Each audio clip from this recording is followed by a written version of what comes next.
Action. Yeah. Thank you for being here. We're doing, I guess, an informal podcast. It's not necessarily anything.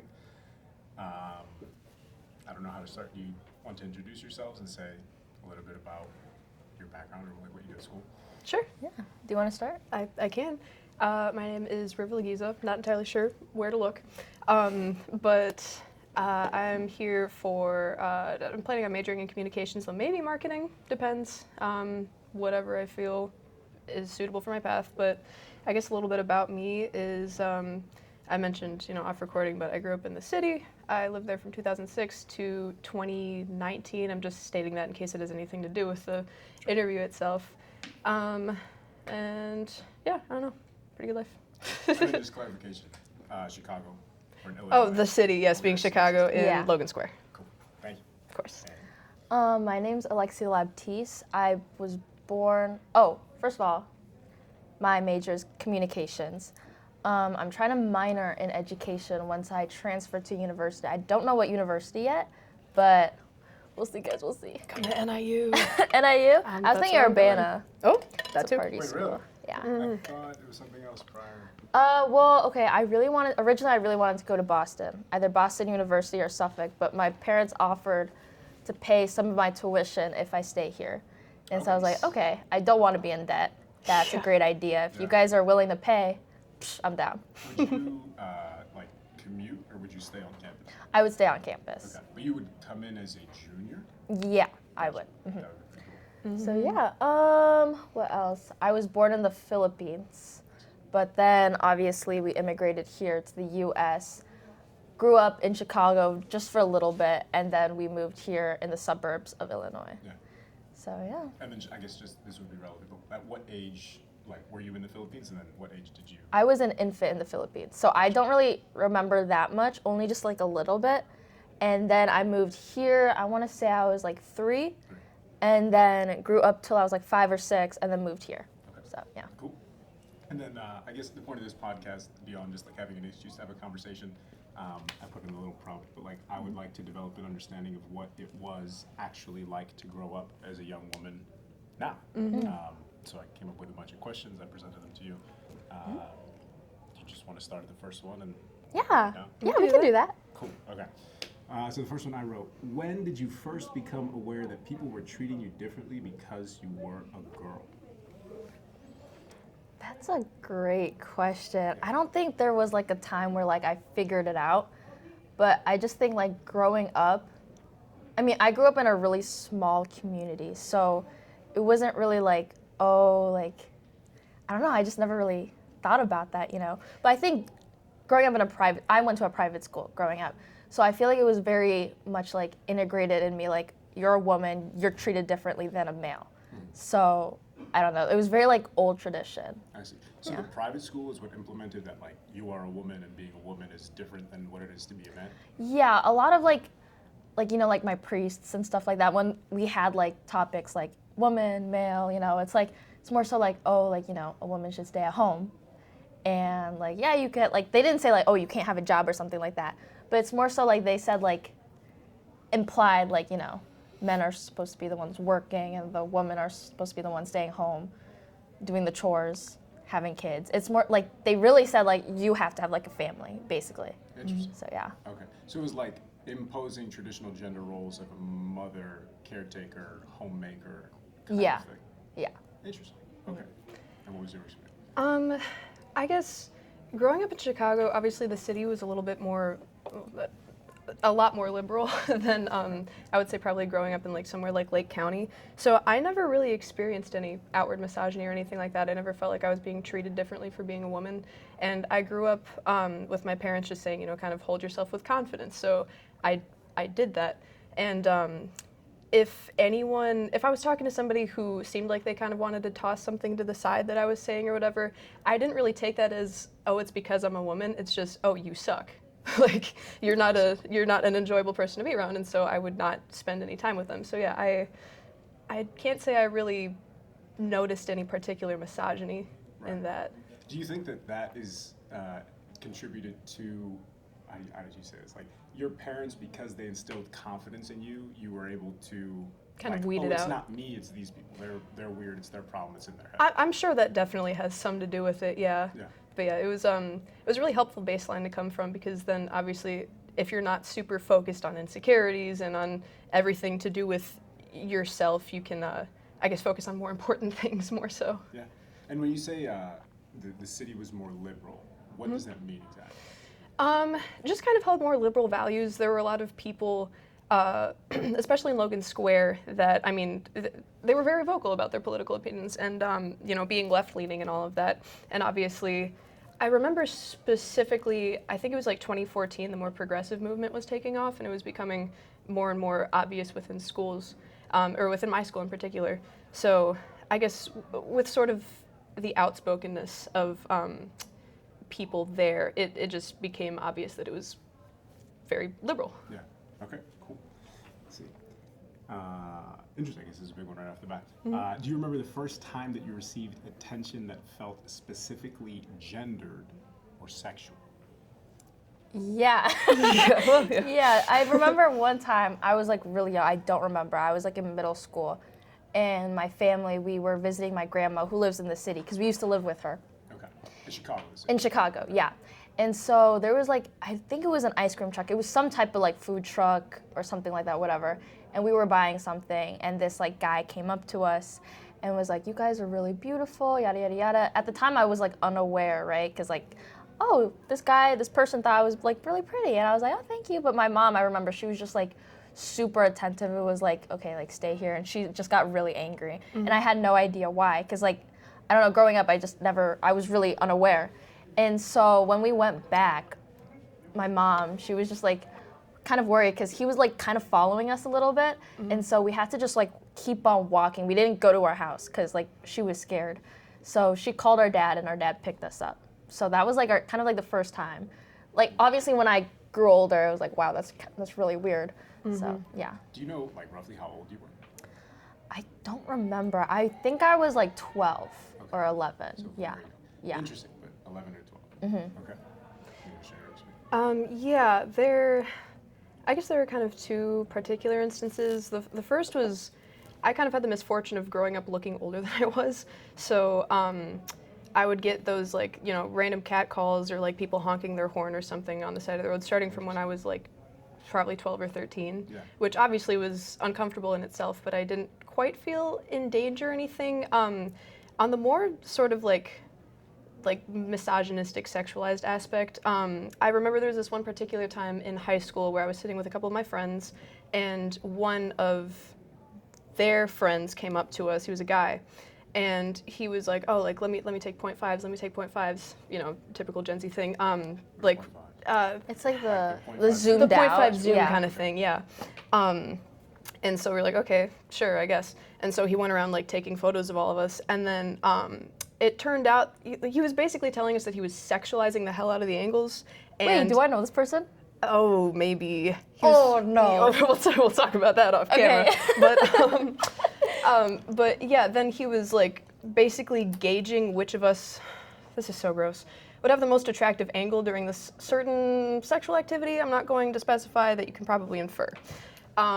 So This was when you were 12 or 13? no, that was probably 16, I want to say, 15 or 16. Oh, we went to high school together. Yeah, we went by to the same way. high So school. this was a student that approached you in the school? Yes. That was friends of a friend of hers. Yeah, exactly. So yeah, that was, after that, everyone was like laughing, but I was like, dog, that's not funny. That is not funny. That's gross, like you don't know me, I guess, I don't know if you would do that to your like male friends or whatever, but just, it was gross overall. But thankfully I haven't had a lot of experiences like that that I remember. Yeah, I feel like high school is the time where you kind of like, you're just like more aware of like how guys see you. Yeah, Because definitely. just the way they talk about women, Yes. it's crazy. Like it definitely opened my eyes. Like I would be friends with some of the guys there, and I guess they were like comfortable with me. I'm not sure, but when they talk about like the people they like, it's not like, oh, she's really pretty. It's more of like, oh, she's really fine. Like I'd crack that or Yeah, something like that. something like and dehumanizing. I'm like, bro, like Yeah. is that really how you like? And now I'm wondering like, is that how like, you know, guys that I'm talking to talk about me? Yeah, it's is that how really they view us? disturbing. So yeah, and it just like kind of made me realize like, wow, they could. I don't know. It just like now I'm like I feel unsafe. Like, what if they like try to do something to me? Yeah. Obviously, of course not all guys are like Yeah, that, of but course. it's like, But I don't yeah, know, they're- it's like crazy. Yeah, a lot of guys, especially in high school, I think they are a big reason as to why a lot of the women, or a lot of women that I've talked to, have like expressed some concern or discomfort with men, because we've kind of grown up, especially in the hookup culture, that's kind of boiled that Yeah. kind of stuff down to just like, oh, I'd crack that. Bro, like, yes, it's just dehumanizing. crazy. Yes, and like the vocabulary they use, it's just like crazy. Like I don't talk about the people I like that. Not at all. Like, not at all. I'm like, oh, like I really like his smile or something like Yeah. that. And then I hear this, like, bro, like what? It's Yeah, just astonishing. objectifying Yeah, comments. and I remember during our high school, I'm not gonna name drop, right? Yeah. But there was like this video circulating like around the school of this girl. Unfortunately, I'm like, bro, what is going on? And these were prominent people, like people from like the varsity basketball. Of course. I shouldn't say anything. I think you know who I'm talking about. Yeah, I think yeah. Brown hair. Yes. Okay. When you say a video circulating, was this like a sexual video or like? Yeah, it was someone a sharing sexual confidence video. That made its way. It was a sexual video, yeah. I Yeah. think the guy took it of the girl, and it was going around. I'm not sure. I was not friends with this girl, so I'm not sure. But I would be super positive that she was super uncomfortable with. Like, who wants a Yeah. video like that? So it was just crazy, and I'm sure it's just not our high school. It's like other high schools too. Yeah. So And I'm super interested, like this notion of hookup culture having an effect, and then these words like cracking and fine and all this stuff.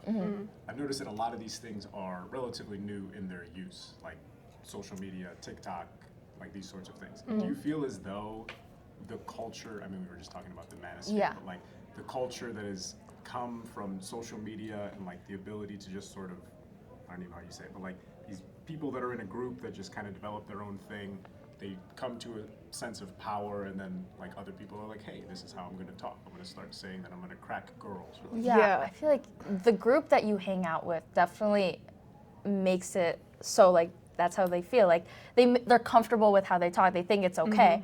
But I definitely believe it's just like, you know, social media, how much like, you know, there's like a part of social media where it's like this is how you're supposed to talk. Yeah, You know what I mean? I was gonna say, yeah, I think the prominence of echo chambers has been really detrimental to stuff like that. Yeah. Because yeah, these people, and obviously not just men, just everyone will get in these specific spaces and will hear the same thing repeated over and over and just think that it's okay. And I think a big part of that, or that has a big part to do with hookup culture, which I have a whole other thing. We on. can talk about hookup culture Yeah, too. It's like yeah. crazy. It definitely is like connected to like, you know, Objectification, yeah. dehumanization. Yeah, Yeah.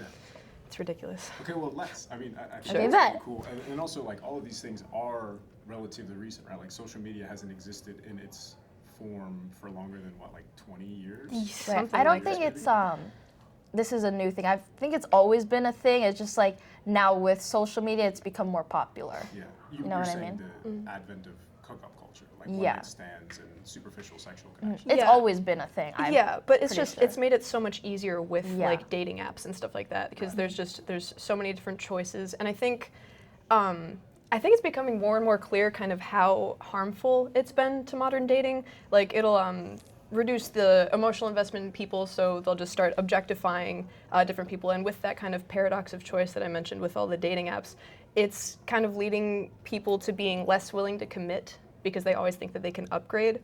And then obviously, oh my God, yes. yeah, bro, it's and then crazy. obviously, along with the risk of like the greater risk of STDs if you're not careful, that's a big problem.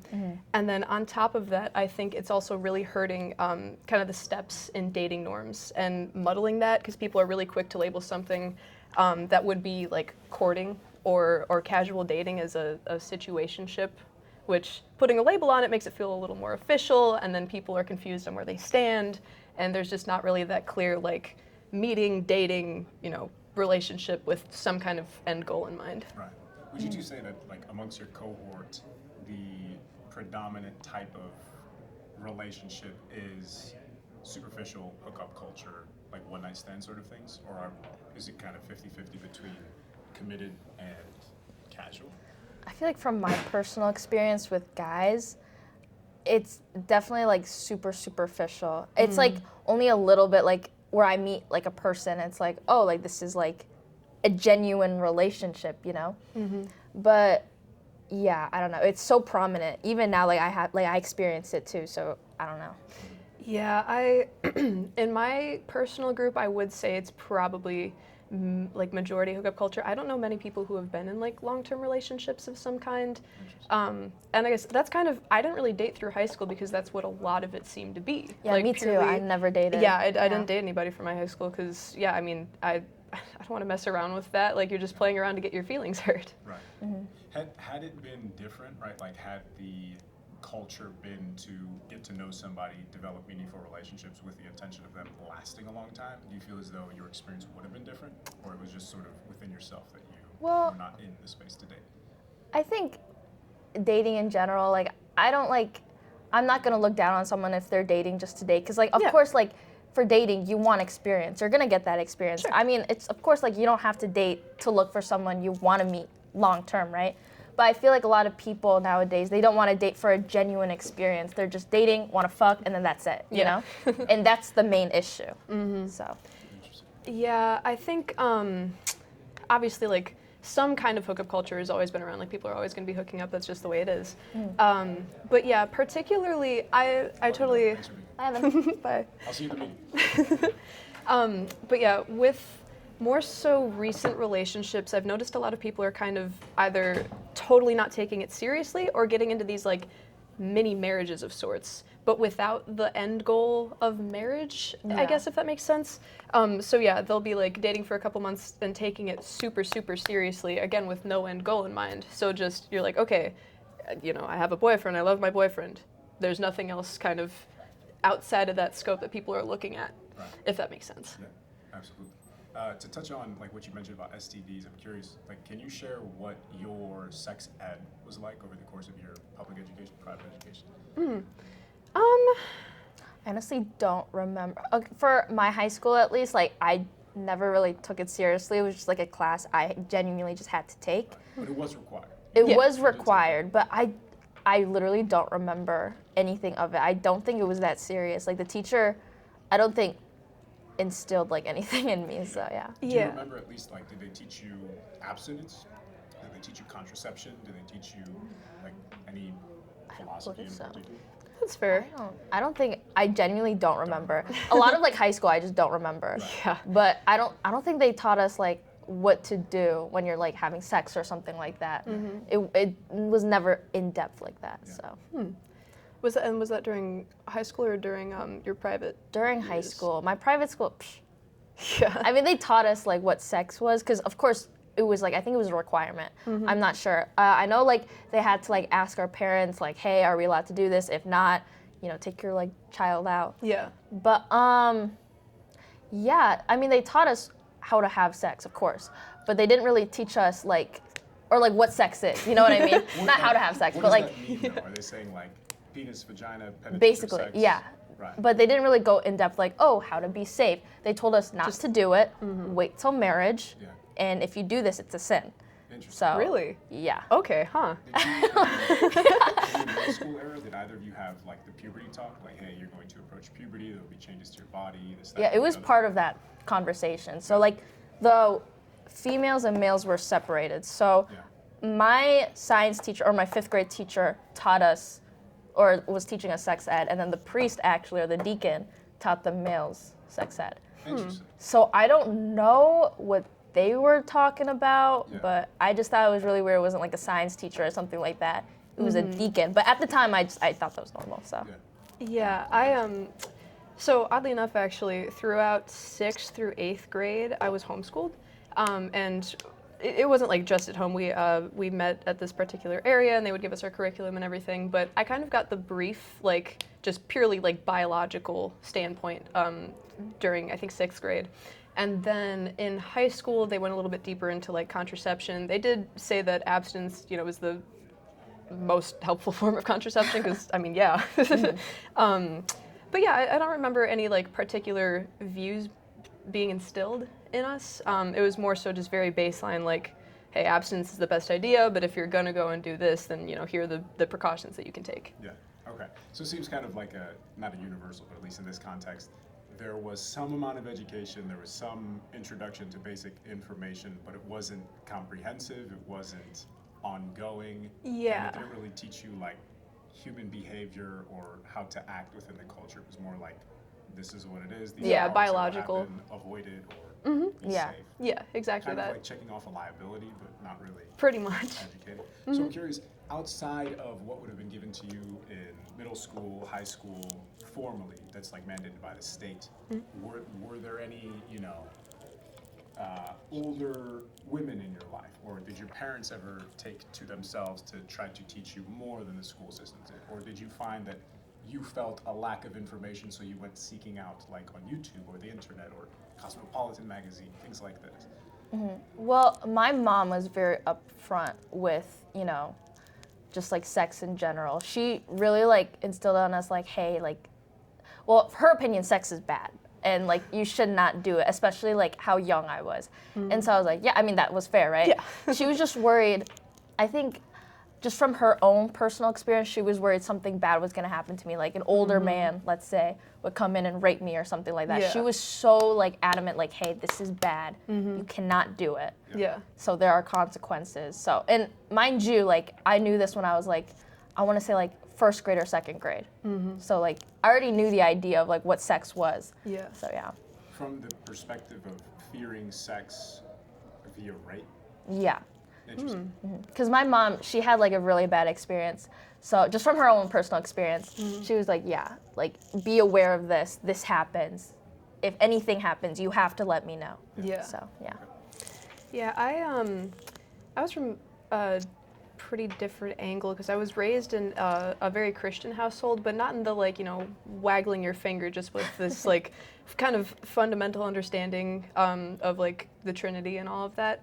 So my mom, obviously, she pushed the idea that, sex isn't a good idea till marriage, not only because of just like, oh, the Bible says so, but she was talking about, the kind of the connection that you'll get to the other person, especially with the first time, and how you would, if you want to have a more stable, I guess, family of some sorts in the future, then it would be easier if you save it till marriage, so that that's only one thing that you've shared with with your husband or whatnot. So she came in more from a like logistics, like safest family starting side in a way. But yeah, I mean, and then it was my dad who was like, not a great idea, but if you do, use a condom. Yeah, me and my dad never spoke about any of that. Yeah, so. we didn't really. No. Do you think that, I mean, I can imagine as a father, it might be challenging to have a conversation of a sexual Yeah. nature with your daughter. Oh yeah. Do you feel as though you would have benefited from having a relationship with your father that you felt safe to address these sorts of things?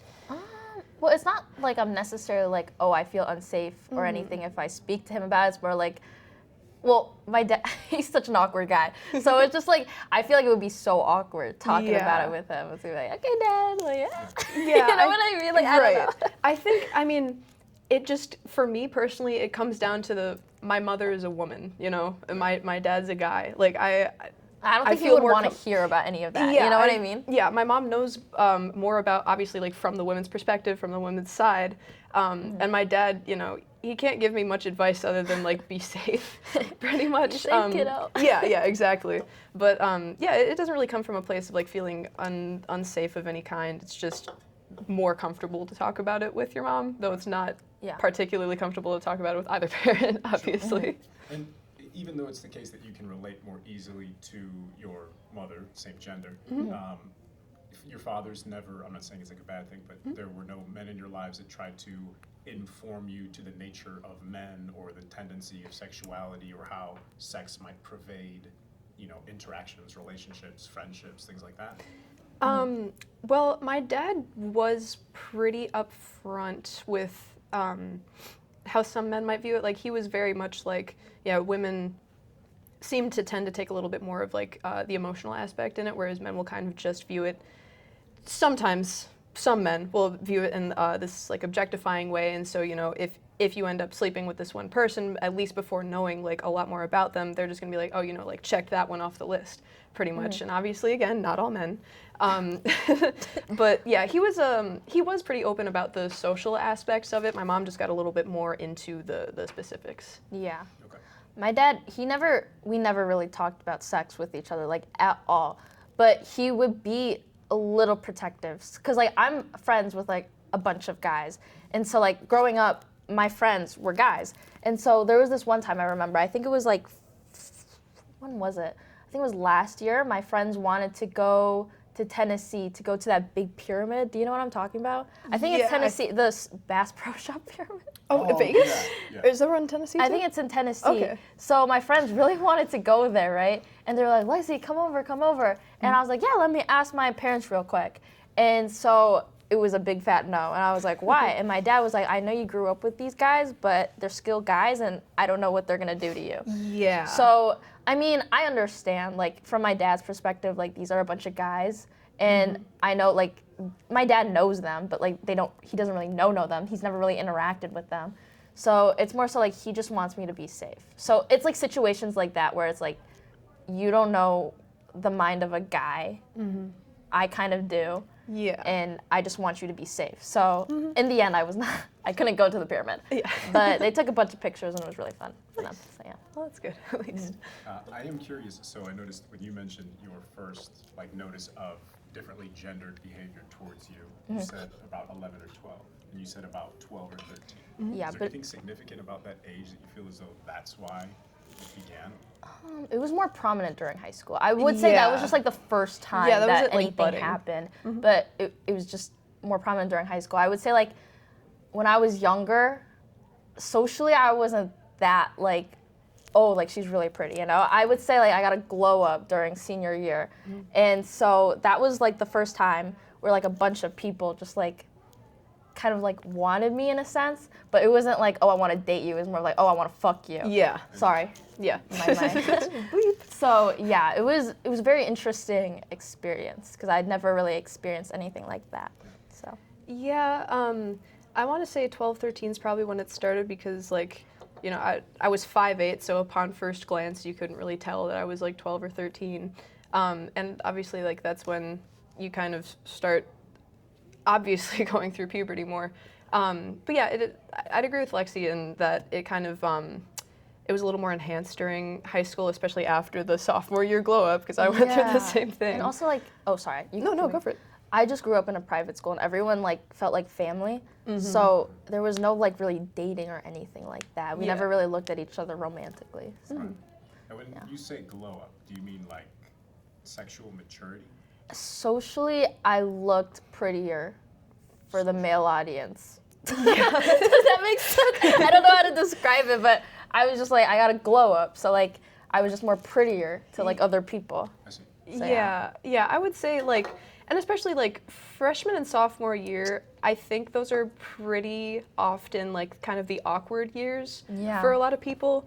And so yeah, junior year being like, what, 16, 17, something like that.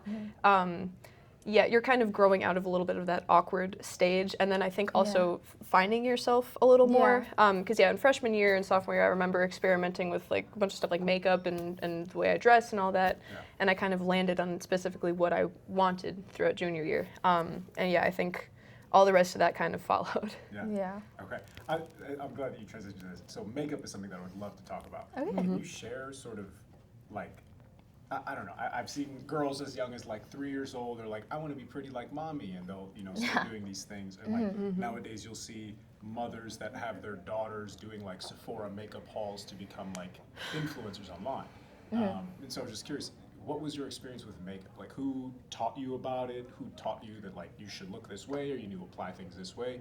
Or was it more so like, this is social media, all the pretty girls that get all the attention, that like, the Alex Earls of the world, like this is what they do, I want to be like them, so I'm going to emulate her behavior, and that's how you learned like how you wear makeup. Yeah, I mean, growing up, again, with the private school, we were not allowed to wear any makeup. So Interesting. my private school was very, what's the word called? Like Traditional? conservative? Conservative, Yeah. yeah. Conservative. So we were not allowed to wear any makeup. I remember one time my classmate, same year as me, got a piercing, like just like an earring, right? But the priest was like, you can't have that, like at all. So yeah, I grew up very like conservative, so I wasn't allowed to do anything. So going into a public school, right? It was such a interesting and weird experience for me because like my private school, very organized, very, not like saying like public school is very chaotic, but it was more like everyone could express themselves and we weren't allowed to. So going freshman year, sophomore year, I didn't really experiment with anything. Junior year, like you said, how it's like you're kind of transitioning off of that awkward phase. I was trying makeup, right? Because I had TikTok. And and I was like, oh my god, these girls are really pretty. And so I remember I was like little like doing like things with like my mom's makeup, trying it on. First time, it was really shit. I'm gonna be honest with you. I was like, damn, I cannot do this. But then I kept on doing it, right? And it got better. And I remember like, I don't know when it started happening, but I remember I just cannot go outside without any makeup. Like I just felt bare. And so even now, like it's probably a bad thing, but like I can't go out without my makeup. It's just like I feel like I'm not wearing any clothes. So I don't know about you, but yeah. Well, I was, I think I wanted to start wearing makeup when I was probably like 10 or 11, just because I saw a bunch of other people wearing it. You know, I was like, oh, you know, like I want to feel like an adult and stuff. And my parents were obviously, they were very anti that, not because they're like, oh, you whore or anything like that. It was just like, this is not safe. Like, we don't want you to come off as older in any way because that might, you know, cause creeps to try to, you know, do something. So it was all very much about my safety. But I started to wear makeup around, I think, 12 or 13, something like that. And my mom, you know, sometimes I'd sit with her and, you know, see what she was doing, and she'd always be like, I hate that I have to do this, but, you know, the work environment's kind of pushing me to. Like, she just, yeah, she treated makeup as just like okay, yeah, you know, I have my work clothes and I have my makeup on. Okay. But I ended up going over to her friend's house with her, who's like, you know, basically my aunt, not blood aunt, that whole thing. But she had mentioned to me, like she showed me how to put it on and everything, and then she said, don't wear it every day, because then you're going to get used to what you look like with makeup, and then you're going to think less of yourself without it, or you could think less of yourself without it. So she was always very careful of that, and then obviously I sucked at makeup until probably like age 15, 16, something. Yeah, we're in this together. Oh yeah, girl, especially 2020. I remember when high school I was in class and one of my classmates was like, girl, you look like a ghost. I'm like, oh, don't say that to me, don't say that. But like, it was all like, she was just like concerned. I was like, she just wanted to be there for me, you know. It wasn't anything like bullying or something. Was it a ghost because you didn't have makeup on, or Like ghost because you flashback? No, because like, I think so. I think I put too much powder on my face or something like that. Gotcha. And she was like, girl, you want help? I was like, yeah, please. Okay. Can you share with me sort of, aside from, hey, you see other girls doing this, or hey, these girls on TikTok look pretty, like, what is the end goal of wearing makeup? Is it kind of just a social conformity, or are you trying to do something to like enhance or accentuate different features of your appearance? I mean, in the end, I feel like unconsciously it's about like social conformity. I mean, for me personally, like I wear makeup. Maybe like I don't say like, oh, I wear makeup because it's like socially like acceptable or something like that. I just now like recently it's just like so ingrained in my routine that I just have to do it. You know what I mean? And it's just like it calms me. I don't know why. Like I just love doing makeup. Yeah. But yeah, I think it just definitely makes me feel prettier. You know. I just feel like growing up, I was never really pretty. So now that I have makeup as a tool, like, I don't know, I just really like it. So yeah, it's definitely probably toxic, but. No, I get that though. I think, I don't know, sometimes like, I'd say I mostly do makeup for myself, but I am aware of kind of how it could impact some social situation that I'm in. Like if I'm going into interviews, like job interviews or something like that, I tend to put makeup on so I look, I guess, more put together, which is something that I would say comes from this, you know, societal idea of, you know, makeup equaling, you know, business or professionalism or whatever. But yeah, I don't usually wear it every day, though I do. I like putting it on because it's just like, you know, you wake up in the morning, put on some music. It's like painting a little canvas, Right? You know, yeah, it's very relaxing at the beginning of my mornings, but it's also expensive as hell. So I try to stay away from buying it too frequently or too much of it. But yeah, I would say mostly it's for myself. But yeah, overwhelmingly, I'm obviously aware of like the social impacts of it. Sorry. When you say that you wear makeup at work to try to look more professional, right? So I'm just thinking about this. There's this beautiful book and then made into a movie called Molly's Game, where the protagonist describes how just the type of makeup that she would wear to occupy the role that she had, and then appearing to court that way, that she looked like the Maxim version of herself. Maxim is like a sexual kind of magazine that just like women look more sexualized. But her makeup was very heavy eyeshadow, sort of trying to create the illusion of like high brows, eyes laid back in the head, contouring to create like these cheekbones, powder to sort of smooth over any blemishes or like just to have pores in your skin, red lipstick to sort of accentuate, it's like an arousal response that you would have without makeup, but to sort of indicate these things. And that concluded in her looking like the Maxim version of herself. I can imagine that that is what you would wear in a professional environment. So like, how do they differ? And like, what are you trying to accomplish to look professional in makeup versus like going out makeup versus like birthday makeup? Right. So, me personally, with the professional kind of thing, I try to make myself look kind of as amiable as possible. So that it's actually really interesting. You contour differently. Like if you're trying to look more like quote unquote like angelic versus sexy versus all this different stuff. So yeah, if you're doing that, it would be like a little more blush, less of the sharp contour, like some kind of soft lipstick or something like that. But yeah, it really differs how you put stuff on by what you're trying to exude. Like, yeah, obviously, like you said, if it's sexiness, you know, sharp contour, you know, red lipstick or something like that, dark eyeshadow, anything to kind of accentuate your eyes or like make them, I don't want to say thinner in some way, but you know, the siren eyes kind of thing. Yeah, no, it was definitely a trend. It was a trend, yeah. Yeah, there was this Siren trend eyes, versus, puppy yeah, doe bunny eyes, eyes. What was the second one you said? puppy. Puppy eyes, yeah. bunny Puppy, eyes. doe. Yeah. There's so, different types. Yeah, like puppy eyes are kind of, I think you'd add like water or a white eyeliner to your waterline. Yeah, and then you would do like some kind of Darker shade. yeah, darker shade or something. That's like kind of close to your like eyes or like your skin. Sorry. Yeah, just kind of to make your eyes look bigger, and I think that's to kind of exude like innocence of some sort. Interesting. Yeah, I yeah. know like, cause like I don't know why, but I know like when you're doing makeup, I don't know if this is like a thing, but a lot of like people find beauty in like innocence and like how much of like you look like younger, like a kid. Yeah. Does that make sense? Yeah. It's really weird. It is weird. But yeah, it's, I don't know. That's what I just see like basically like on TikTok, social media, like anything. So. I would love to talk about this notion of makeup being used to create an illusion, not an illusion, but like to create the appearance of innocence. Yeah. Like, what does that mean? Because when I think innocence, I think of like babies and Yeah. children Right. and stuff. Oh, sorry. You could go ahead. Oh, you're fine.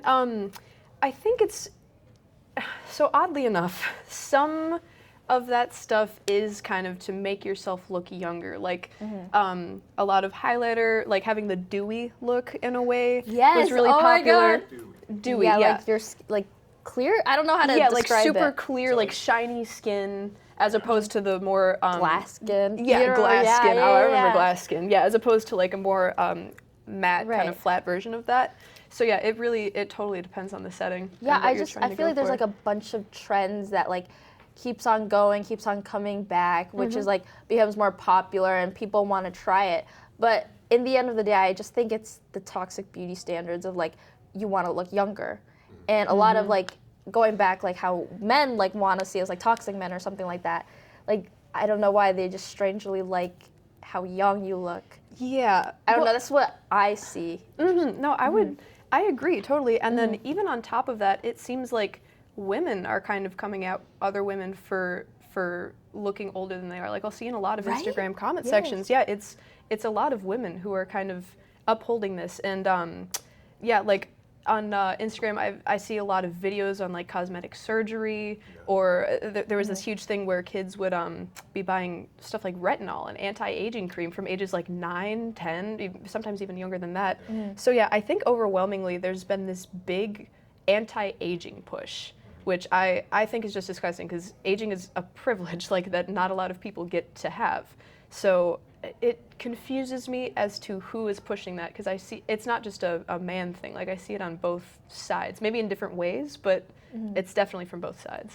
So when you say a man thing, are you indicating a man's preference for a younger appearing partner, and then like from a woman's perspective, it's more so as women get older, they wish that they looked younger, so they sort of implement this standard either by changing their face or enforcing these norms upon the younger cohorts. I think that could be it. Yeah. I just feel like it's not about like how old, like for me personally, like when I see like other women wanting to be younger, it's not like they want to be younger, they want to appear younger. You know what I mean? They're fine with the age that they are. It's they all just about don't looking want to youthful. look that age. You know what I mean? Yeah, exactly. And I think with that, I mean, obviously, there's a lot of money to be made from skincare brands that are promoting yeah. these things. So I think it all traces back to money, just the industry wanting to make money off of these women's insecurities. But yeah, I Keep on getting disagree like with the whole- TikTok ads with like the Medicube and stuff Yeah. like that. And I'm like, does this even work? Like, does it even work? Cosmetic. It's a skincare brand. Not Meta like Facebook. Oh Meta. yeah, no, not No, no, no, Medicube. no. I could see. How you're I mean, thinking. skincare, I'm completely, like, I have like a bunch of skincare, but that's because I really like, I don't know, I like the routine too. It's And fun, I yeah, it's also, relaxing. right. And I also just want my skin to be clear. I think it's really great for your skin. But yeah, but I think companies do utilize that, like, oh, like women want to look younger to their advantage. I definitely see it. Yeah, and I think we're living in this sort of like trickle down society, because I wouldn't be surprised if it began by kind of like older women a couple decades ago, you know, noticing that they're becoming older and all this stuff. And I think, you know, the going from beauty mags to like influencers, which I would say are our version of like beauty mags or stuff like that. That's kind of pushed that idea onto people as young as 20. Like I've been seeing a lot of 20-year-olds get Botox or rhinoplasties or stuff like that, and it's just, it's really sad. I mean, like, do what makes you happy. I'm pro them having that choice, obviously, but it's just, it's very depressing Yeah. that it's starting from such a young age. Can you share, like, for example, I was in the digital media design club, and there was a member, she couldn't have been any older than 18 years old, and she was like, why the fuck am I getting an advertisement on Instagram right now for, what's the injection, filler? Filler, Lip filler? yeah. Yeah, and she's like, what the fuck, I don't even wear makeup, what is this? But she's being regularly promoted. I've seen Yeah. girls being driven towards GLP-1s and like things like this. Like, what has your experience been like that? Have you noticed that the ads that you're receiving are promoting to get these things, or is it just kind of like, yo, all these popular influencers have all this work done that is kind of the standard, they're regarded as beautiful, so I would like to elevate my status in the game? Right. I'm not really on that side of TikTok or anything like that. I know I get like Medicube ads just because I clicked on it one time and now I just kept on getting them. And honestly, I will admit, like, I was kind of curious on it. Like, does this actually work? Because I don't know, I really like skincare, so it's like, What is it exactly? It's a box with it's products. it's like, well, the things that I got, it was like a skincare, like, products, and like you could get like a deal on it or something like that. But it's not even that. I just wanted to see, like, does it actually work, right? I mean, I didn't really look into it, but it was like really sticky, and I was like, that looks interesting. You know what I mean? I don't know. It looked fun. So, and I really liked the way it looked. So I was like, I don't know. I might check that out. Yeah, no, that's But totally I fair. saw a lot of like reviews where like it doesn't work. So I'm like, oh, really? Bummer. It looks cute though. But we'll see. Yeah, I can't say I've noticed anything in particular with advertisements besides maybe like makeup advertisements or skincare advertisements every so often, but I do like watch videos on that, so I kind of just chalk that up to being the algorithm. That's what what I'm saying. Yeah. So yeah, I don't know how much of it is particularly being directed at me because I'm a girl as opposed to the algorithm just following what I tend to click on. Yeah. But I think it happens a lot more in the influencer culture and how that's kind of affecting everyone who watches that pretty much, because especially with filters, with social media being around for so long. Yeah, because I think there was a study done, I think it was by Pew Research Center, but the people using filters has led to a large increase in the demand of cosmetic surgeries and stuff like that. And there had been instances of people showing their cosmetic surgeons pictures of themselves with some Snapchat filter on going, make me look like this. So I think, yeah, with how just easy it is to see yourself as this like poreless doll kind of thing, and then getting used to seeing yourself as that. Right. Yeah, throughout, like if you're watching your own videos, if you're going through like Snapchat memories that you might have had the filter on, that's, I mean, of course it's going to affect your brain. You're going to have this certain idealized version of yourself that you don't match, and that's going to hurt you, and you're going to want to fix that. Yeah, there was a trend, not even just in women, like men too. I forgot there was a trend, but I wanted to go back to like Clav, right? Yeah. He was like super obsessed. What was the trend? I forgot what it was. Looks maxing? Yeah, looks maxing. I hear a lot of people, like even my friends, like let's looks max or something like that, and they just want to change their appearance, and they go like to like such an extreme length just to do it. Like I know like Clav, he was like, I don't know, like hitting himself. I Bone don't even smashing, know yeah. what was. I like, bro, With a I'm hammer. like, wow.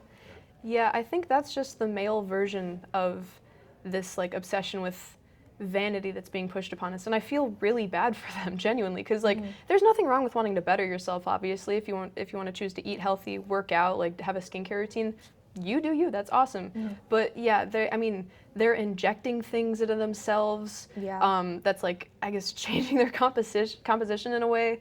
And yeah, the whole like bone smashing thing and whatever. It's just, it all comes down to vanity. And if you're putting just purely your appearance on top of everything, you can't focus on really building any other skills of any kind. It's just, it's really saddening to see.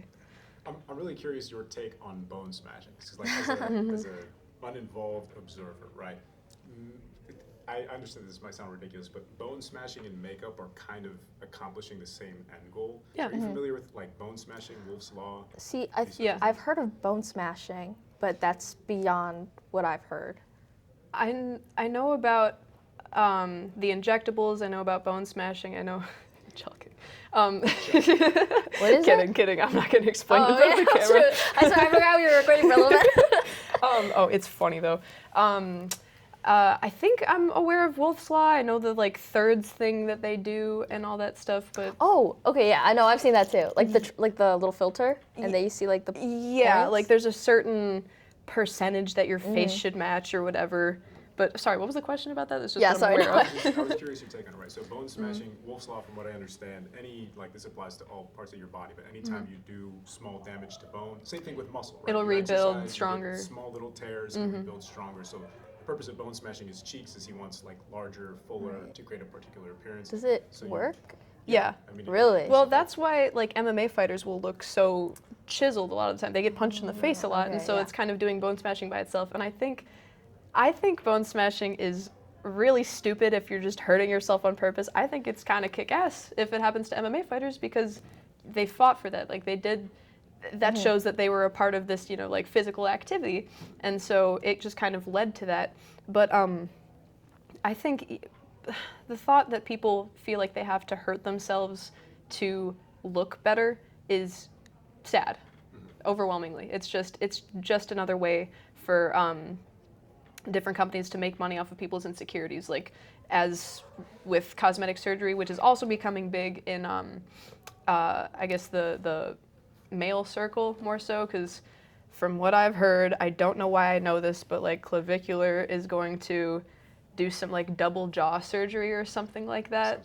It's they essentially lift up your lip, slice here, dislocate your jaw, and sort of elongate the distance from, I don't know, your lower orbital to above your jaw. So Oh, I can never do that. I'm like deathly scared of needles too. So like, Yo, I could not. just yeah. like imagining like they're ripping your freaking face off, like bro. Yeah. Like, leave me alone. but Yeah, I but still just the can't. I still thought of can't. it, yeah, bro, like waking up after knowing that that's what you went through. Right, I like, couldn't ugh. do it personally. But genuinely, so your perception is because bone smashing is like a physical stimulus, and you could perceive it to be causing pain. It is sad. But so the end result that it's accomplishing is altering your appearance to be more pleasant to attract mates or to gain status amongst the men that you're competing with or the women that you're competing with. Yeah. But the physical aspect and the fact that it might require like some physical pain is sad. But you view that as different than like a makeup, which is an altering of the physical appearance via chemicals. And so like the potential chemical damage or like however that interferes with your endocrine system or your hormones, that is viewed differently than the physical stimulus. Because, yeah, I view makeup as a lot more of this obviously temporary cosmetic thing. I think that bone smashing could be more similarly equated to Like Botox. Yeah, or anything Botox like or that. any of the like more. Um, I'm losing the word for it, but yeah, more similarly equated to any kind of cosmetic surgery. And I think that unless it's necessary, it's depressing that people are all trying to achieve this one particular look. Like everyone, because if everyone keeps up on this, everyone's going to look the same. Like Yeah. it's stupid. I think, yeah, the uniqueness of everybody is something that should be celebrated, and it's not. People are completely Right. changing their looks just for the basis of vanity or insecurity. Yeah, that's the thing. I think it's not necessarily them like, smashing their bones. I don't think that's the sad part. I think it's just sad that they hate how they look so much Yeah. to the point they want to smash bones, like their own bones, to look different. I think that's the sad part of it. Yeah, You know what exactly. I mean? And do you maintain that belief for cosmetic surgeries for men and women as well, or just for the men and the physical? No, not just No, like yeah. men in the bone smasher. I'm just talking in general, like hurting themselves, changing themselves so much because they're insecure of how they look. Maybe because genuinely they hate how they look, or because of like how they see beauty in a way. But genuinely, like it's very sad that they want to change how they look Yeah. because everyone is special. I believe that. 100%. And I think it's just how society views people. Like, oh, because like growing up too, like I see like, for example, like Disney movies. If you're ugly, you're the villain. You know what I Yeah. mean? I think we just grew up in a way where like if you're ugly, you're automatically weird, cruel, or something like that. If you're pretty, you're automatically viewed as an angel. And I Yeah. think that's the problem that we have. Yeah, you know? and I think a big problem, especially in that red pill community, is this idea that unless you're perfect, you're not going to get a girl, and like women are whores anyway. With like Yeah, how it's so some of them are freaking viewed. weird, It's bro. so stupid. Oh, it's so Ugh, dumb. so And weird. I know it's not all of that because like the red pill community, from what I understand, is very expansive and has its own niche kind of little groups. But The yeah, popular ones. yeah, it's just the fact. It's not just a man or woman thing. It's the beauty industry in general making so much money purely off of these insecurities. And I think that doing anything that extreme just based off of insecurity is pretty detrimental to your mental health. Yeah, absolutely.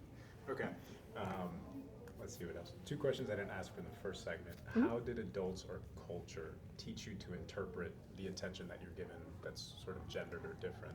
And what messages did you receive growing up about what a successful woman looks like? I guess we don't have to I answer think all that's these directly. that's a really great question because I think both of us grew up differently. Yeah. Just okay, so like for me personally, growing up, like I said, my private school heavily influenced like, like kind of who I was during that time, right? I was really confused. I was like, this is how a woman should be like, right? So they taught us like again, like I said, women should be like in the house doing all these chores, being a mother basically.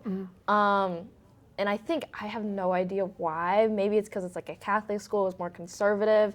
Not saying like Catholic is like that's how it was, Yeah. but I don't know. That's like just like how they taught us, how their views were kind of like instilled in like the younger kids, and it kind of, I want to say it was kind of, it was toxic, right? Because we grew up thinking like, oh, this is what we're supposed to do. This is what the men are supposed to do. So yeah, I don't know. That's how I grew up. More conservative. Yeah, I mean, it's helpful that we grew up from different aspects so we can just Right? kind of Yeah, cover that's both what I of was those. That's thinking, cool. But yeah, with how adults or culture taught me to interpret the attention, my parents just kind of held my safety above everything. So obviously I always had pepper spray or like a pocket knife or something with me because the attention they were kind of warning me about mainly was that could be violent or put me in some sense of danger. But with the more like negative aspects of it that aren't like physically threatening or something, they just be like, ignore it. Those people, mean nothing. They're not going to be thinking of you in probably 15 minutes after that. You should not let them, enter your mind 15 minutes after at all, really. But yeah, about the like growing up as a successful woman, my parents never really instituted the idea of like, or framed success in terms of gender. And I was always kind of told to find where my interests meet with something that I could do as a job. But ultimately, both of them told me that like their own successes were in having a family. And I got this really cool kind of double-sided view because my dad grew up like he'd been in bands and going to concerts throughout his entire life. Like he lived that kind of rock star party life.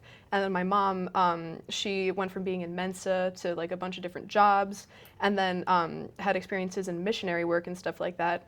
But from those two like completely different sides, both of them kind of said like having kids is the best thing that ever happened to them. You know, having a family is the best thing that ever happened to them. So they overwhelmingly they just kind of taught me what their view of a successful person was in general. And that's not to say like they tried moving me from getting a big career or anything like that. They're obviously like, you know, follow your dreams, find a way to follow your dreams. But they just said that in their experience, like nothing matches having kids, pretty much. Yeah, that's how my parents are like too. Like they said like, you know, especially my mom, she's like, being a mother was like the best thing that's ever happened to me.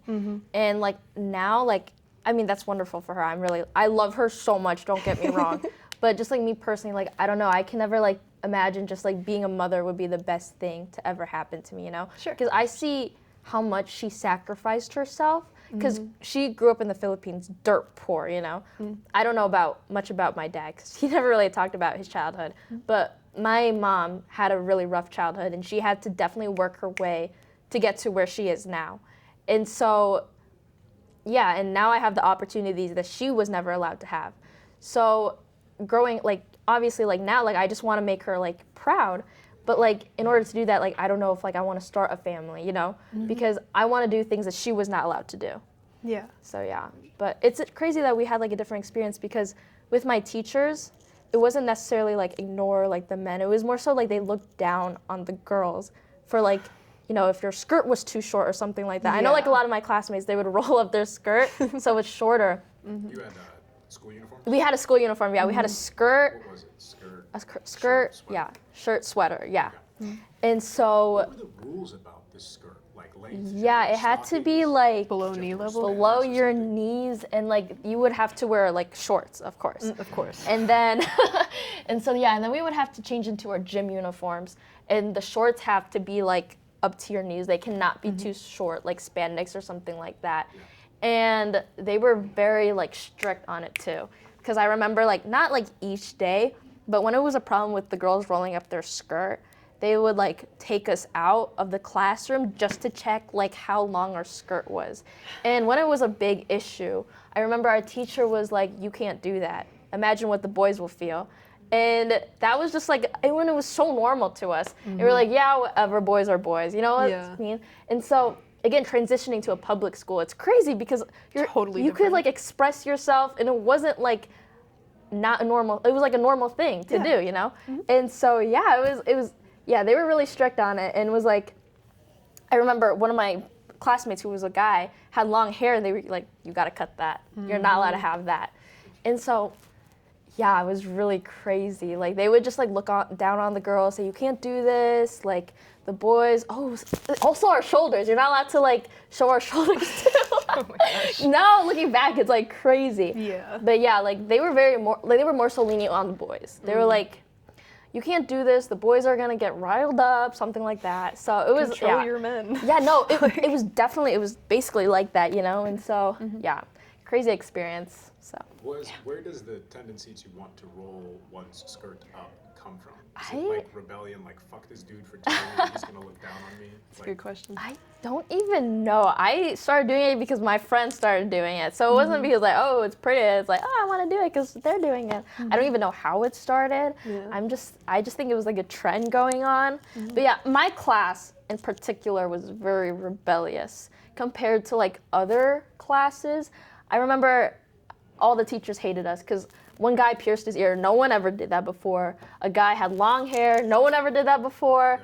And so, yeah, very rebellious class. So. And then also I was curious, your desire, like, you don't necessarily know if you want to have a family, if you want to do other things. Yeah. Does that come from, like, because priests were telling you, like, you need to be a mother and you need to stay home, you're like, fuck you, I'm not going to do that? Or is it kind of what you said, you know, your mother didn't have particular opportunities, so now Right. you're here, you want to be able to do those things that she didn't have? Right. I mean, basically all of that, right? I feel like growing up, it was very much instilled in me where it's like, you grow up, you get a job, and you have kids. And so that was basically the whole, like, you'll have a fulfilled life like that. But then obviously I transitioned into, like, a public school where that's not necessarily like the all norm. be You all. don't have to do that. Yeah. And it's like, wow, it definitely opened my eyes and different perspectives. And I realized like my goal, it's not just to have like kids or something like that, it's just to experience everything. That's basically like what I want to do in life. It's just experience everything, learn new things. And yeah, also my mom, like she worked very hard. Like I don't want to just have kids and not experience things that she was never allowed to experience. So yeah, it's definitely tied into like both, like how I grew up in the private school and how like my mom. So yeah. And then one more question I wanted to ask regarding something that we were talking about earlier, the tendency of filters, right? I've seen filters evolve from like Snapchat when they first came out with it, and you would like open your mouth and it would be a dog with Yeah. the ears, Yeah. the nose, and then the tongue would come out. And it was like super basic and Just, like, very fun. obviously imposed Yeah. over Yeah. your face. And then as of recently, like Snapchat filters and AI augmented filter, I don't even know what the correct term for that is, but it literally, like, you can move your flesh and Yeah. the filter follows Follows it. So it, it's almost like what you see is an accurate depiction of what you look like. And if you're only ever looking at yourself through that, you will kind of embody that as a vision of yourself. And then you see yourself in a mirror and you're like, no, That's this isn't not how I look, it's undesirable, I look like this. Yeah. What is the culture, or how did you interact with these filters and stuff? Is it kind of like the default, anytime I'm taking a video, a selfie, I'm at a place, I want to capture it just for my own memories, like the default is to use a selfie, or is it like, hey, this is a thing that I want to put out into the public sphere, and because the standards of beauty are this thing, then I'm going to apply a filter? Yeah, I mean, with filters, I never really used beauty filters where it alters my face. I more so use like, if I'm using Snapchat, like funny filters, like Yeah. it makes me look, I would say, more uglier. It was just funny filters to like send to my friends. But with TikTok, I recognize this, like the moment I saw a TikTok video on it, it's where it's like they give you already have a filter on the your beauty- face, the beauty and I'm like, filter. what the fuck is this? You know, and I see it and I'm like, wow, I turned it off immediately. I'm like, no way am I ever gonna have this on. So me personally, I never really experienced like any detrimental, like anything basically with filters because I just never used it. Yeah, I remember when, like, I don't have TikTok anymore, but I'd on me, gotten. bro. Bro, I'm like obsessed. I was trying to hop off of it, now I'm just on Reels, which isn't particularly better.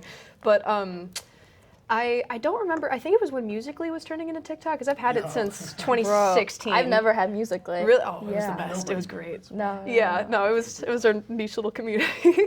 But yeah, I think it was probably like 2017 or 2018 that I noticed that they brought on this beauty filter that would just kind of give you this overall like poreless look that I was talking about before. Was it Musical.ly? Yeah. Wow. Yeah, it was Wow. either Musical.ly or like early TikTok.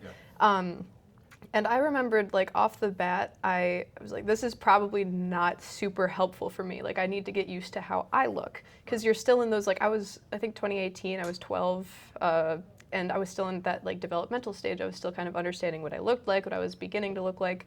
And so I kind of made a point to not use filters, as well as on Instagram. I try not to, just because I don't want to be meeting someone real person, have them be like, oh, like, you look different. Yeah, exactly. So yeah, I tried to keep away from that stuff. Yeah.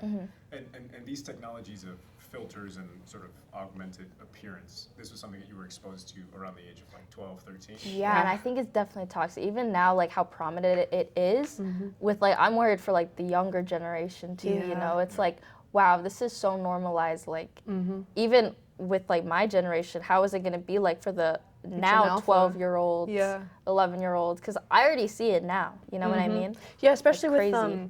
that one. There was this instance where a bunch of little kids wanted the Drunk Elephant skincare routine. Do you remember that, or skincare brand? No. It was okay. it was among like the Sephora kids, but yeah. Okay, no, I know the Sephora kids. Yeah, it was similar to that. And I think social media definitely, I mean, obviously has such Yeah. a big impact on that, because a lot of these kids, you know, they would beg their parents for Drunk Elephant, the skincare brand, and then would make videos of their, like, you know, get ready with me, or their nighttime routines, and it's like, you're like 6, you don't need to be doing all that. Yeah. Yeah. Cool. Let's see. So, segment 2, expectations and social pressures. What expectations do you think society puts on women today? I know it's a broad question. but, Yeah, no, that's a good very question. trivial. I think just being pretty, I think that's like the most, like, they expect women to look this certain way, dress this certain way, and I think it's just very toxic for like us and like just the younger generation as well. Yeah, I think especially like within the entertainment industry and stuff like that, obviously being attractive has always been like at the top. Or if you're like unconventionally attractive or whatever the hell that means, you need to have like something interesting about yourself, but still be some kind of hot, technically. So I think that has kind of trickled down into obviously the rest of the people who aren't necessarily as into the entertainment industry stuff. But what comes to mind is like there'll be a bunch of like big like Hollywood movies or whatever that that speak on this, and it seems like they're pushing for some kind of change, but they're just sort of saying this is how it is. Like with The Substance in particular, you know, obviously it speaks on how women's value sort of diminishes, especially within the specifically within the entertainment industry. But the thing is, like, Demi Moore, the older woman, has all this access to Botox and has gotten Botox and stuff like that. So it's just like, yeah, aging is beautiful if you can afford Botox, pretty much. But I think the expectations today are kind of hard to say because I feel like the pendulum is still swinging. Like how in the 50s, like women were obviously more expected to stay at home, to cook, to clean, but there's been that obvious pushback within the past couple decades, and for a good reason. But I think I remember that pendulum swing peaking in like 2020, in terms of like I had decided that, you know, my ideal life is to be taking care of my kids in the house and focusing on like learning as much as I could while, you know, husband ideally goes out, makes money, you know, works for me. If it doesn't work for other people, that's totally fine. But if I was talking to like another woman about that, I would get weird looks and I'd get like seriously. And I think do see that. Yeah. And I think Other women being critical of me wanting the more like traditional life, I guess. Yeah. And I think they're kind of forgetting that the open choice for women means that women might not want the same thing as them, and that's perfectly fine. But yeah, overwhelmingly, I think the anti-traditional sentiment is fading a little more recently, but the pendulum's kind of swinging to the other side now, and so, long story short, no one can be happy with anything. Right. Yeah, I feel like no matter what we do, there's always going to be negative, like, opinions on it. You know, like, I don't know, like, yeah, I see that too, actually, where, like, if you want, like, a traditional life, like, there's nothing wrong with that. No, yeah. Like, unless, like, you're pushing it to other women. Exactly. There's nothing wrong. Like, I promise you, like, yeah, I see my friend, we used to be friends, like, at the time, but her name's Ella Grow. I don't know if you know her. I do know Ella. Yeah, Ella Grow, yeah. She's always just wanted to have kids, be married, you know, and there's nothing wrong with that. The issue that I had with her, I'm no longer friends with her, is that she pushes that and she like has negative opinions on like people who don't want to have a family. You know what I mean? Yeah. So the problem that I have is when people push these opinions or like this lifestyle onto other women. That's the issue, I think. Yeah. There's so many toxic women who is like, oh, you should do this, you should do that, and it's crazy.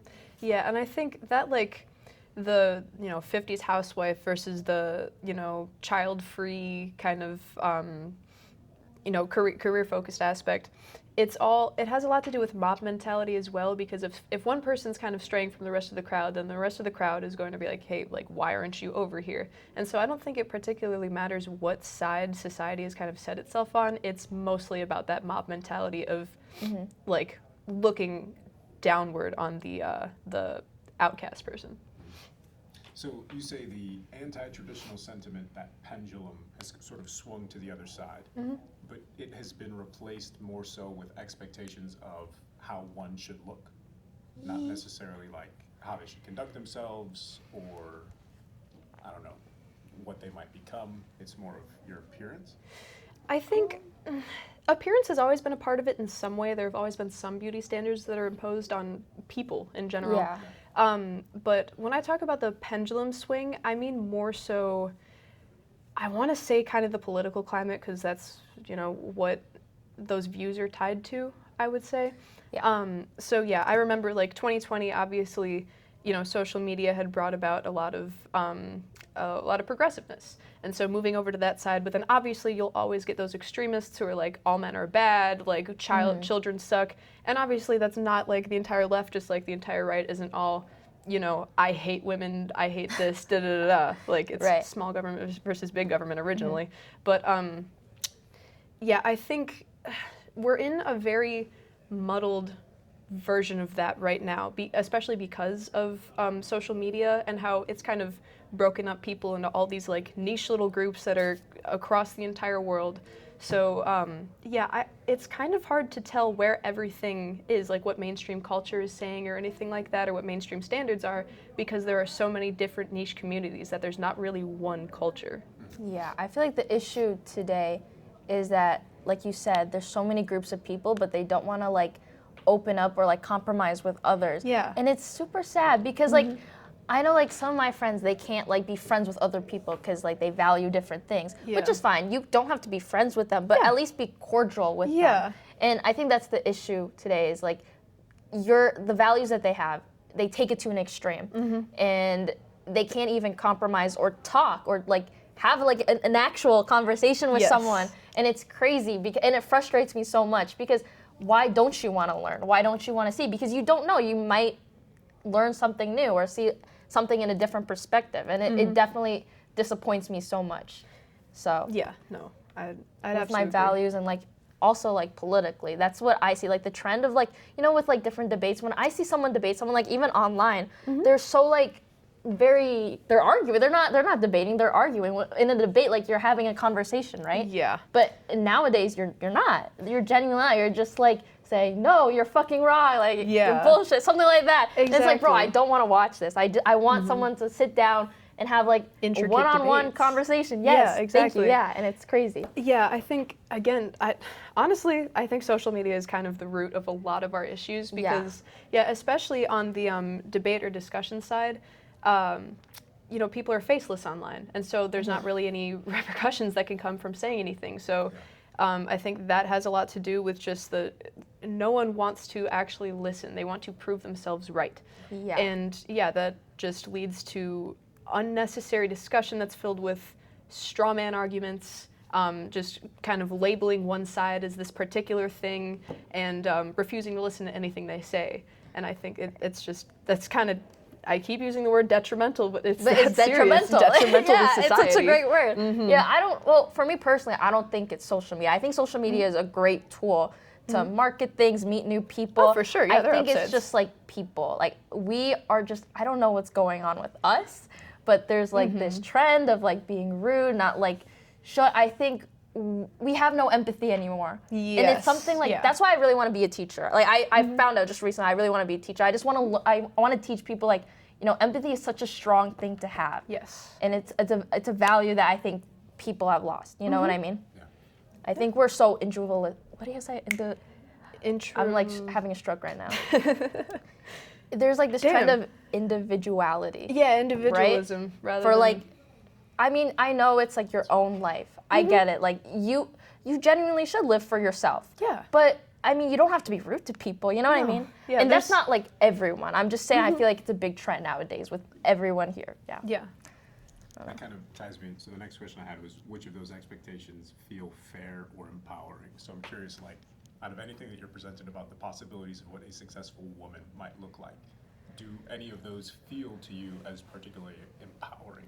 And I'll preface this with, like, I have seen everything from, like, sexual freedom and multiple sexual partners being driven as, you know, female empowerment to, like, revealing clothing also being a form of empowerment to, I don't know, like a number of things. And I'm curious, like, which of those that you have seen or been exposed to do you actually feel as though are empowering for women?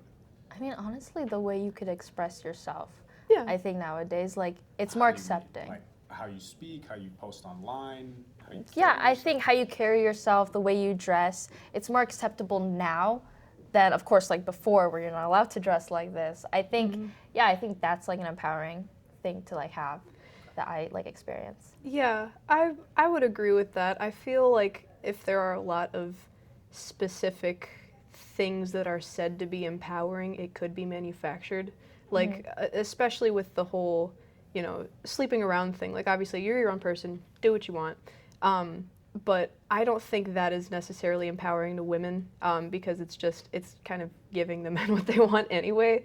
So, Yeah, I think there overwhelmingly are just a lot of things that people are being lied to about it being empowering. Do you think that hookup culture, or like precisely what you just described, is empowering to men as well? Um, Because you say it's like they're getting exactly what they want, but I mean, if so, for whatever subset of the male population that are only interacting with females because their end goal is some sort of sexual gratification, is that empowering to them? And then for like men as a whole who might not believe those things, is that culture empowering to them? I think honestly, like, okay, it's really like difficult because you know what, like, so I know some people who like to hook up. You know, it's like men and women. You know, if they feel empowered in that, I'm not gonna like say like that's wrong. You're Yeah. wrong. You know what I mean? So I'm not really sure. I mean, sure. I mean, it can empower someone else. I'm not gonna tell someone to not live your life. If you like hookup culture, then that's your thing. But me personally, like, I would just never do that. I would stray away from that. You know what I mean? So it not necessarily like empowers or disempowers like women and men, but I think it's just genuinely it comes down to your own opinion.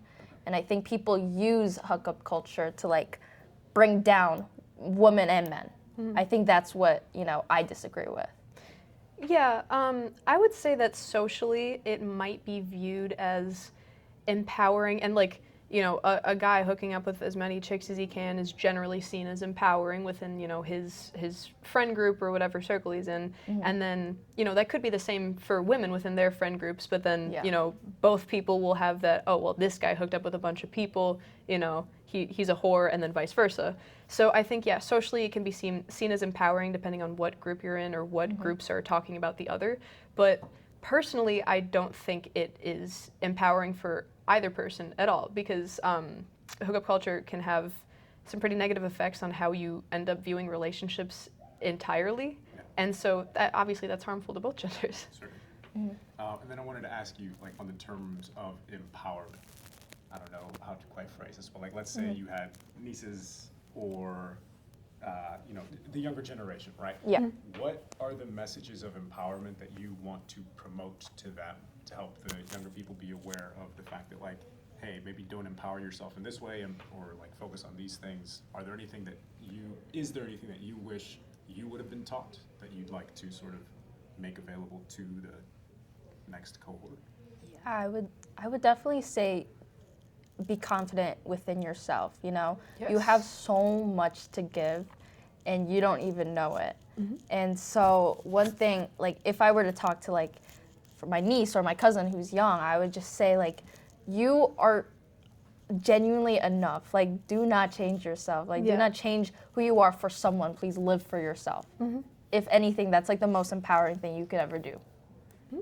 That's what I would say. I don't know. Yeah, no, I would, I think confidence is honestly the number one of the, well, at least one of the main things that should be instilled in a younger person, because when you're not battling insecurity, as I talked about before, you can focus on a bunch of different things. And so, yeah, I think overwhelmingly confidence and staying strong in your values, because that in itself will kind of, if you're focused on that, that will nurture itself in a way, and then you'll be more resilient to what any kind of exterior culture, or not exterior culture, but like any kind of what the social culture is trying to push on you.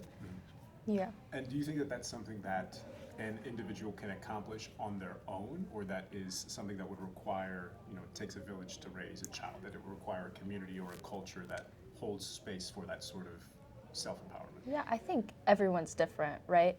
And so a person can do it for themselves, you know, but I think like if there are people around you, your community who's there to uplift you, I think it'll definitely help. But yeah, for like me personally, like my own experience, I have to like work through obstacles to get to how confident I am today. So I think just experiencing life and figure out who you are will definitely help. Yeah. Yeah, I would say it can come from yourself if someone kind of plants that seed, or if you're, you know, born with that inherently. Yeah. Because yeah, it definitely does depend on the person, but it does help if there are people around you kind of like massaging it into what it could bud into, Yeah, if that makes sense. Yeah. absolutely. Cool. So 2 more questions. We don't have to like keep talking about this being a course. dead horse, but so the 2 questions, well, 3 of them. Which of the expectations placed on females feel restrictive? do you think that men and women experience social pressure differently? And then what expectations do you think society is putting on women that people do not talk about enough, or that you'd like to bring awareness to? So there's a lot, but just Okay. sort of whatever you feel. Sorry, can you say the first question? I like lost like the whole question. The first one is what is placed upon females that you think is restrictive? Expectations. Okay. I imagine gender roles. Hey, you need to be in the kitchen and raise kids. Yeah. Something like that. One thing, I don't know, maybe like being like kind. I don't know. I don't know if that makes sense, but like maybe too kind. I Yeah. think there was like this notion where girls are like they can't do anything for themselves, and it's super restrictive because like don't like please like thank you, I appreciate it that you're concerned for me, but I could do this on my own, you know? I feel like especially like I don't know with men, like they do things for me and it's great, I love that, thank you so much, but I feel like they just think I can't do anything, or they think like I'm a very bubbly person within myself, and I understand people think I'm stupid sometimes, but I promise you I'm not. And so that's something that I think is like very restrictive within me. So yeah, I Yeah. don't know if you No, experienced yeah, that too. I get what you mean. It is like, you know, if someone has like a bubblier personality, then they might immediately be parallel to being ditzy or something Yeah, like that. And yes. that's not at all what that means. Like, and yeah, just there does seem to be a consistent pressure for, you know, women to be like all uppity, maybe ditzy at the time. And I think again that might just be within that swing back, maybe over to the right or something like that. But I think another one would be that sort of career versus family thing, especially when the idea that like the no child household thing is the ideal. I don't think that push was done by accident, because obviously like there's a lot of money to be made from taxing a dual income household. But yeah, and obviously, again, that's not to say that women shouldn't want a career, shouldn't have a career, as that's outdated thinking. But yeah, I think that would be one that I noticed as being quite restrictive as well. Okay. And this notions of ditzy or bubbly, you think these are sort of expectations of females, like to be more palatable to a male audience, to be No. like less threatening? Well, what I meant by like ditzy is like I think people expect like people who are very bubbly, like women who are bubbly are like immediately like stupid. Yeah. I don't want to say stupid, but like less intelligent than them. So they automatically assume like they don't know anything. Yeah. And so that's the restrictive part, because okay, a person can be bubbly but smart at the same time. Like it doesn't like I feel like they correlate bubbly into like being a ditz. And that's what I see. Yeah, like very like I don't know how to explain it. Yeah, just empty-headed, Yeah. airhead. So that's what like I experienced too within like a lot of the guys like that. I'm friends with a friend. For example, wait, is this gonna be uploaded? Can we bleep things? Is this gonna be uploaded? I mean, we could bleep things. Just if there's anything that you don't want to share, or like if you don't want to commit libel against somebody. I don't know, say Right. their So name or like make I up know a like name. some of my friends who like they love me. Of course they love me, but I know they think I'm a ditz and not know anything. And that's the frustrating part, because I don't know how to like let them know this is how I feel. That's like that's what's restricting me personally. Like I feel like they just view me as a ditz and like I'm stupid. I don't know anything. And it's honestly frustrating. Like I just like to have fun. That doesn't necessarily that doesn't oh my god, I just had a brain fart. That doesn't necessarily mean like I don't know anything. Yeah, and So. especially on top of that, I have noticed there's been this kind of pattern of assuming any girl who calls herself politically aware purely gets it from TikTok or Instagram, and it seems to be like specifically aimed at girls, even though I think a lot of people who call themselves politically aware are probably, you know, Instagram nights or whatever, like getting all their views from TikTok or whatever, but it just seems to be specifically funneled towards women, in which, you know, they'll be talking about something political, and everyone will kind of wipe it away as, oh, you learned that from TikTok, you learned that from Instagram, yada, yada, yada. Even though it They're happens just to like both be- surprised. Yeah. I'm like, why are you surprised? Yeah, like women, I have a brain. exactly, and especially within like the current political climate and how open kind of everything is, how much information that we have. Like, of course, people are going to have their own ideas and are going to see the things that are going on. Yeah. So yeah. What did you mean when you said they get it from TikTok? You're saying they get their, like, all of the ideas from TikTok, or they get this belief that they are politically aware because of TikTok? I think it kind of goes hand in hand.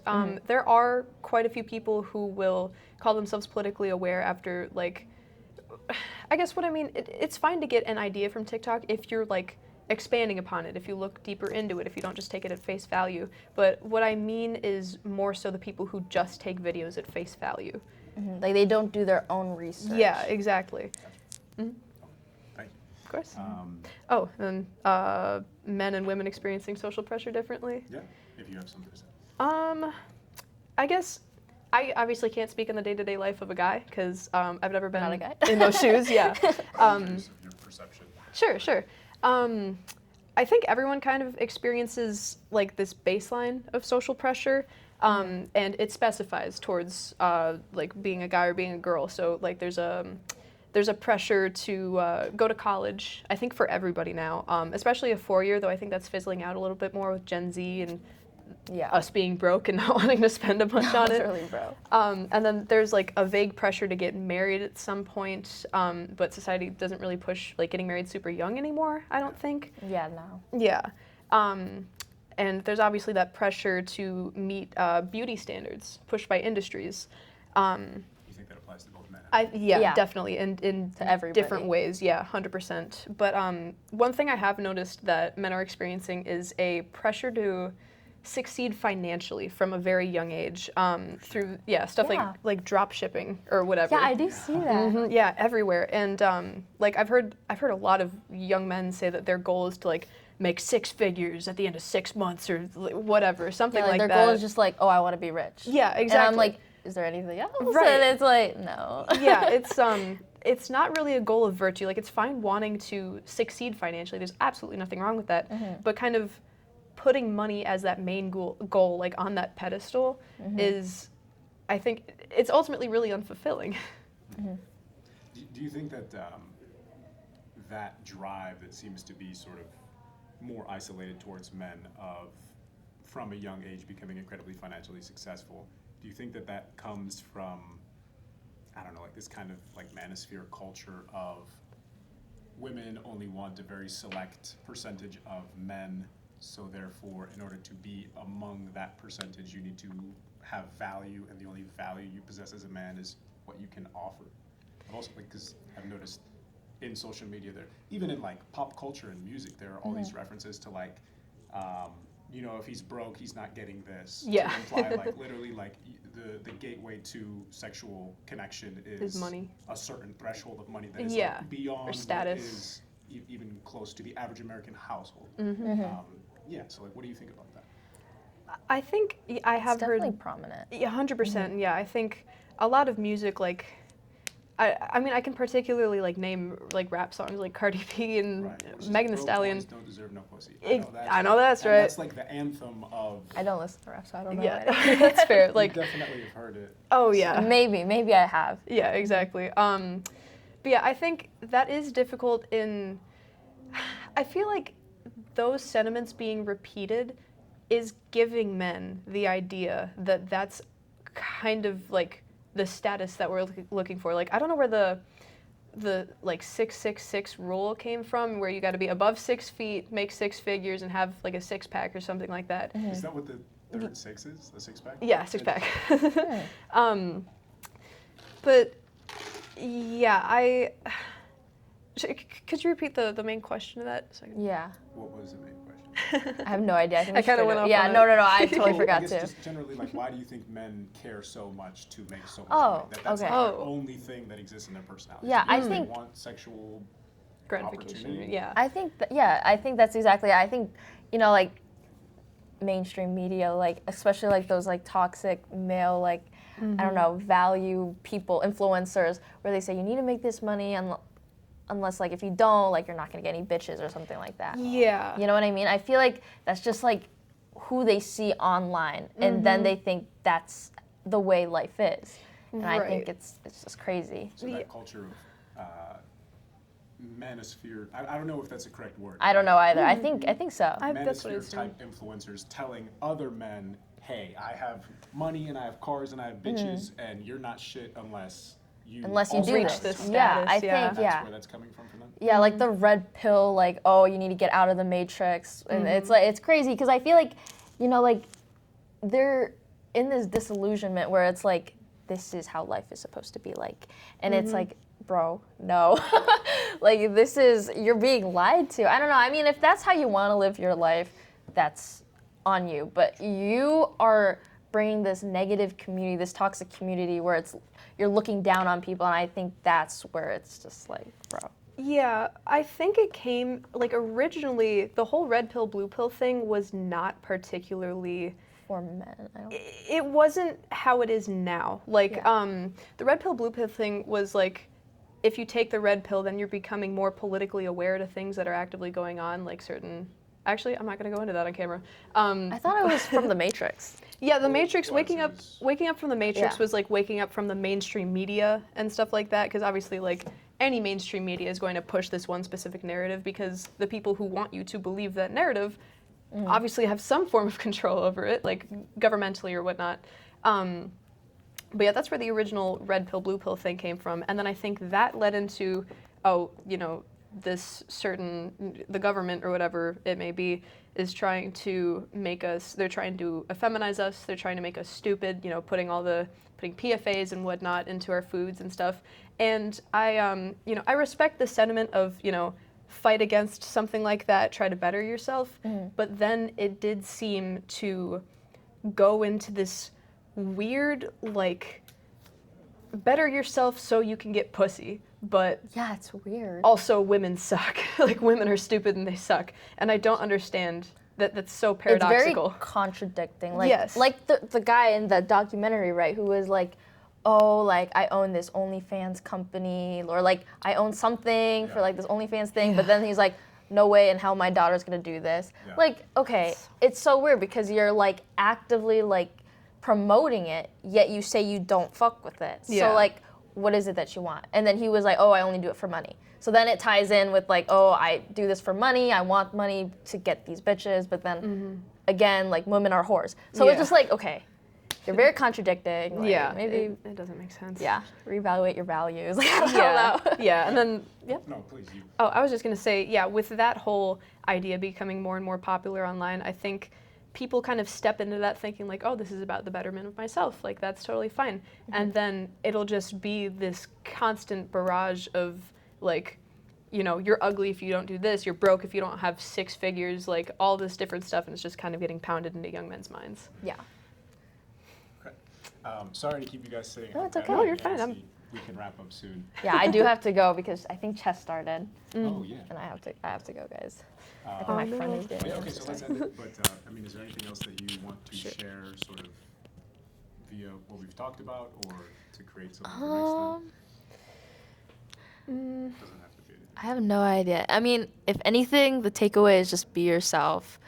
Have like have a solid background of what you value, and yeah, I don't know. Yeah, I was like, yeah, as cliche as it may sound, no, I totally agree. I just would say aiming to create community and to listen to other people. You don't have to agree with them, but being open to conversation is extremely important to being able to get anywhere in society that anyone can even like collectively agree on. So I think instilling yourself with confidence, and then you can better yourself, but don't make yourself the end goal, if that makes sense. Like, obviously put your goals ahead Yeah.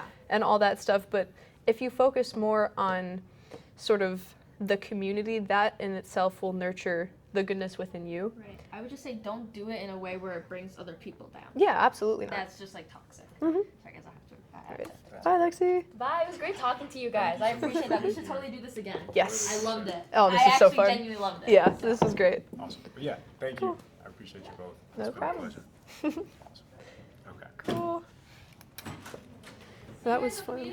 Yeah, I'll be there. Do you have anything else going on?